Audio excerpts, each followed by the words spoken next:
Assalamualaikum warahmatullahi wabarakatuh.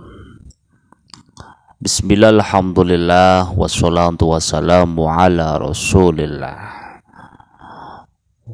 wa ala alihi wa ashabihi wa mawalah amma ba'da. Saudara-saudaraku yang saya muliakan, alhamdulillah pada kesempatan kali ini kita masih diberikan umur panjang, masih bisa bermuajah. Insyaallah dalam pertemuan pada kali ini akan saya jelaskan untuk kajian kitab Mabadi Fikih Juz 3 dengan tema wa makruhatu sholati, ya. Wa makruhatu sholati yaitu bab menjelaskan tentang makruhnya sholat, ya. Sebelum ke pembahasan, mari kita terlebih dahulu buka untuk pembahasan pada kali ini dengan suratul Fatihah. Ala hadinah al-Fatihah. A'udzu billahi minasyaitonir rajim. Bismillahirrahmanirrahim. Alhamdulillahirabbil alamin arrahmanir rahim maliki yaumiddin. Iyyaka na'budu wa iyyaka nasta'in ihdinas siratal mustaqim.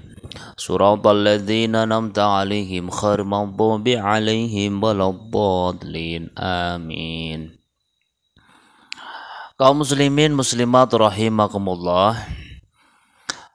Sebelum ke pembahasan bab makruhatus sholati, makruh itu sendiri bahwa segala sesuatu yang apabila ya ditinggalkan mendapatkan pahala, kalau dilakukan tidak mendapat apa-apa. Cara bahasanya enggak mendapat dosa, ya tidak, cuma mengurangi lah ya, mengurangi pahala, cara bahasanya seperti itu.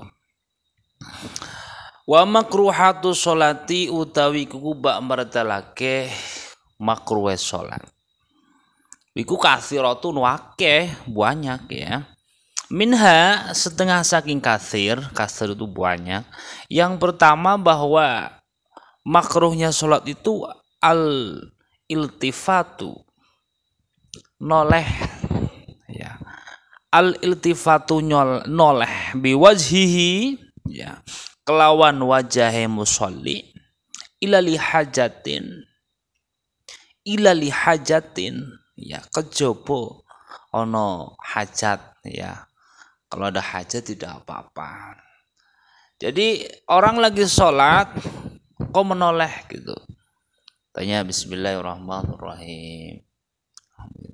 Jadi kalau sholat itu ya emang harus jejak lurus, kita melihat ya ke depan kiblat. Kalau kita kiblatnya ya menghadap ke barat, kita lihat sajadah kita itu kan ada gambar Ka'bah, itu kita menganggap bahwa ya seakan-akan kita sudah menghadap rumah Allah, ya, Hajar itu Ka'bah itu ya maksudnya. Kalau kita menoleh-noleh gitu, kadang ada sholat gitu apa kayak gini cerset itu yang menoleh-noleh mungkin karena cengang sekali, itu ya nggak batal, cuma hukumnya makruh menoleh-noleh gitu.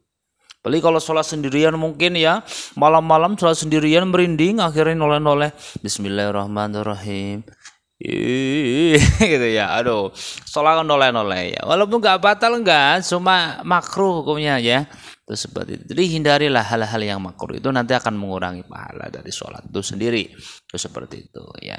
Jadi yang pertama menoleh, wajahnya kita menoleh. Kalau ada hajat sendiri nggak apa-apa, mungkin karena sininya sakit sekali gitu ya, itu cekrek kayak gitu ya nggak apa-apa, kecuali ada hajat ya, itu seperti itu. Dan kemudian makruhnya sholat yang kedua yaitu raf'u basarihi, dengalake peninggal. Dengalake itu apa ya, ila sama imaring langit. Jadi muka kita itu di sini ke atas. Biasanya kan orang sholat itu, wah jam berapa ya? sambil lihat jam apa gimana ya, aduh wis telat, aduh kita suwe teman imami yo loh, contohnya gitu. Jadi mendengarkan ya, jadi didengarkan ininya itu makruh hukumnya mas ya. Wong sholat apalagi deleng-deleng gambar-gambar, wong sholat kok kesampok gitu. Oh ya cara bahasa Jawa ini ya pecicilan ya, ya. Nah, kayaknya disunahkan apalagi kalau sedang jamaah banyak itu emang pada pandangan kita itu ya, Rasul itu disetarakan pakai baju putih sebanyak itu. Bagaimana maksudnya, bagaimana agar kita itu tidak benar-benar khusyuk. Orang kalau sholat di depannya mungkin pakai kaos oblong gitu ya, pakai kaos oblong itu sebenarnya makruh itu. Kenapa kaos oblong kemudian dilihat dari ini ya, orang yang di belakangnya mau PDI gitu misalnya ya, apa Golkar gitu. Oh lagi sholat malah kayak lagi kampanye ya, aduh. PDI ya, orang lagi sholat ya. Makanya kalau bisa sholat pakai baju ya baju yang transparan warna putih. Makanya itu seperti itu kesunahan. Ya, walaupun tuh nggak batal, ya tetap sah gitu. Cuma mengurangi itu seperti itu. Oke, jadi mendengarkan peninggal kita ke atas, dengal-dengal gitu ya. Itu makruh hukumnya. Ya, kemudian yang ketiga makruhnya sholat yaitu al-qiyamu ala rijlin wahidin. Jadi sholat al-qiyamu ngadeg ala rijlin ing atase sikil wahidatin kang siji. Jadi gimana? Sholat sing dangkat siji sikile, mungkin kakinya satu gatel gitu ya, cara bahasanya itu seperti ini ya. Jadi lihat ya. Jadi mungkin kayak gini kakinya kayak gitu ya, gatel apa gimana ya. Nah, diangkat-angkat gitu. Apalagi geraknya sampai berkali-kali, yo batal, nggak boleh sampai 3 kali berturut-turut, nggak boleh. Kayak gitu ya. Sholat kakinya diangkat kayak bango ya, kayak bango lagi mabur ya. Itu makruh hukumnya ya, seperti itu.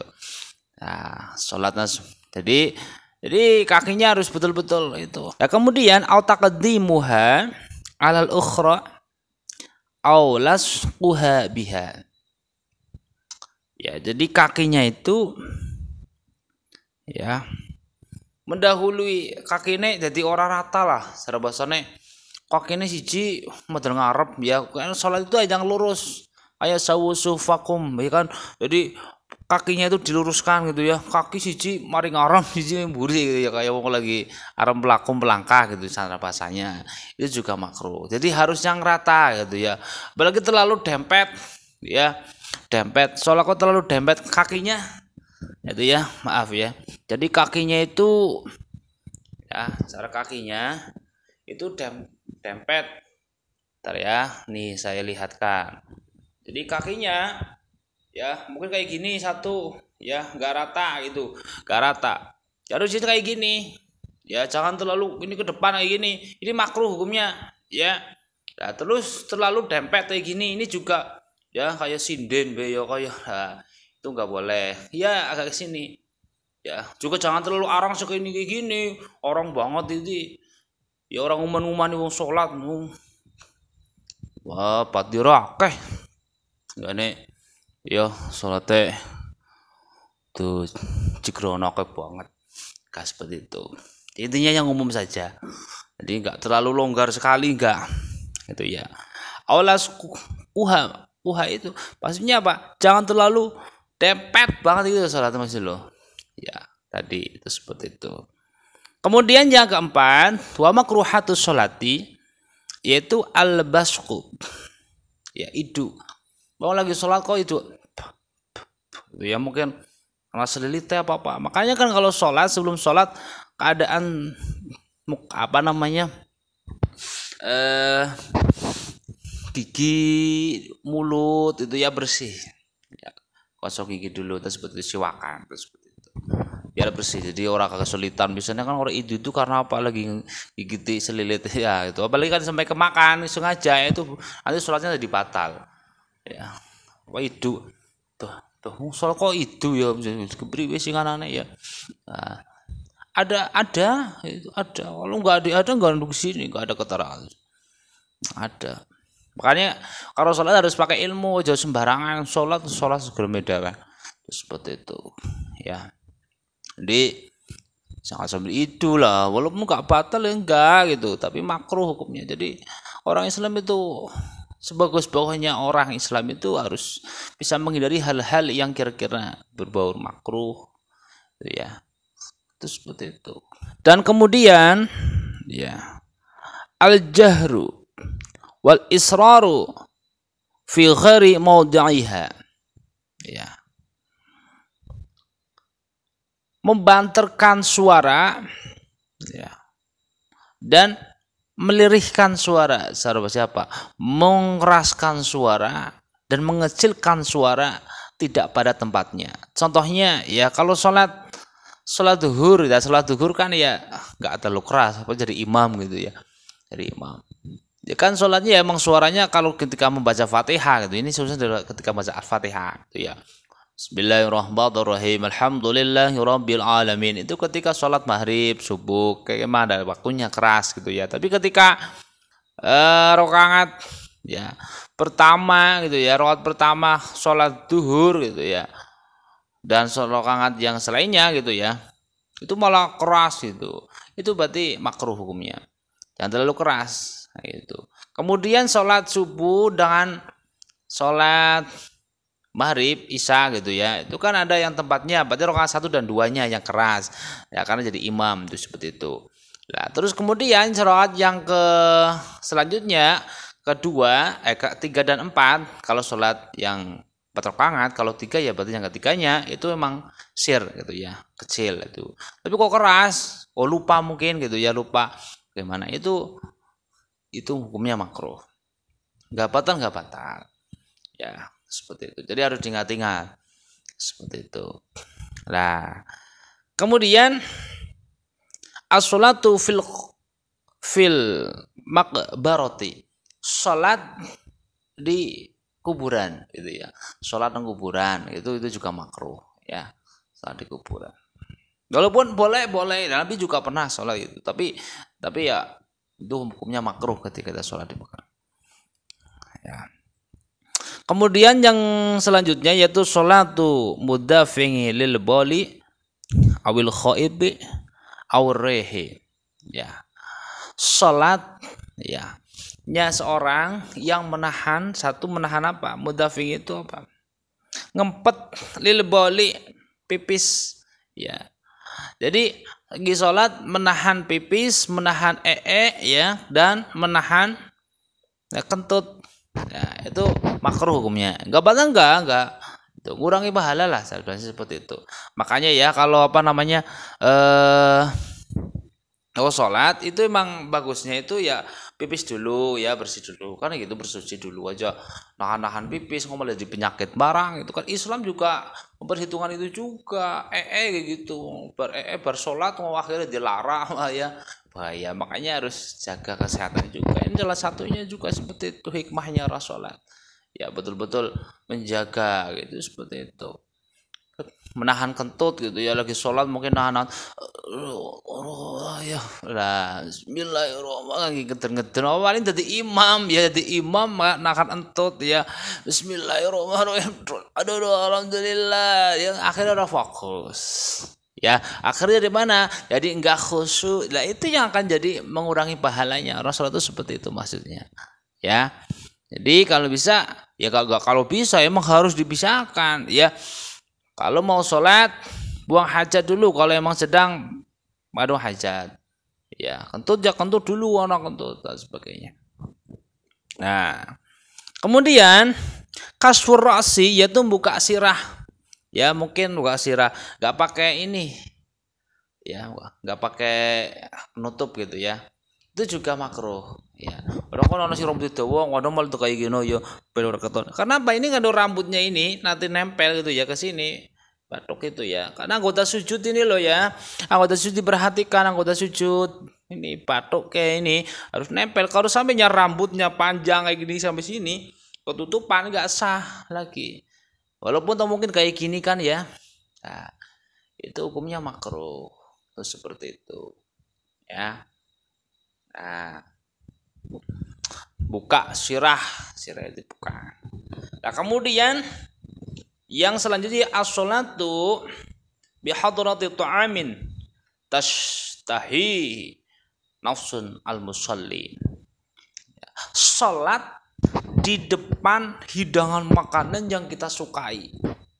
Apa ada anak gitu ya, contohnya sholat ya, mungkin nggak sholat di musola, mungkin sholatnya lagi di rumah itu ya, di rumah karena ya kadang kan ada tempat sholat di rumah gitu kan. Apa enggak ini nang musola masjid mau ini panganan kan enggak kan, itu kan diserambi gitu. Di rumah mungkin oke ya Pak, buka puasa gimana ya wis siap-siap nang ngarepe, aduh sholat jelang oh jadi nyantai, ternyata makanya di depan itu makruh. Kenapa? Ya nanti bayangan kita selalunya terfokus kepada makanan itu kayak gitu loh. Makanya yang fokus sholat itu ya, waduh jangan mana kolak ya, waduh panganan enak-enak malah korak keuman malah ya kegian-kegian dan sebagainya itu. Jadi makan di depan hidangan makanan itu yang lesat-lesat gitu caranya. Itu hukumnya makruh. Batal? Enggak batal, makruh. Nah, seperti itu. Ya. Kemudian selanjutnya yaitu tasbiku as-sabi'. Ya. Au farqa'atuha. Salat ya. Biasanya drijinya ini ya, maaf ya, itu biasanya kan kalau sujud gitu ya, apa drijinya direnggangkan gitu ya, biar apa bunyi kretek gitu ya. Soalnya kamu nih biar bunyi itu kretek itu makruh. Ada anak kena iya kok, jadi soalnya kadang Bismillahirrahmanirrahim kadang sujud gitu ya, sujud kemudian naik gitu ya, naik ke atas kretek gitu ya, gini di kayak gini kretek gitu ya, di gerenggang-gerenggangkan itu makruh. Batal? Enggak batal ya, enggak, terus seperti itu.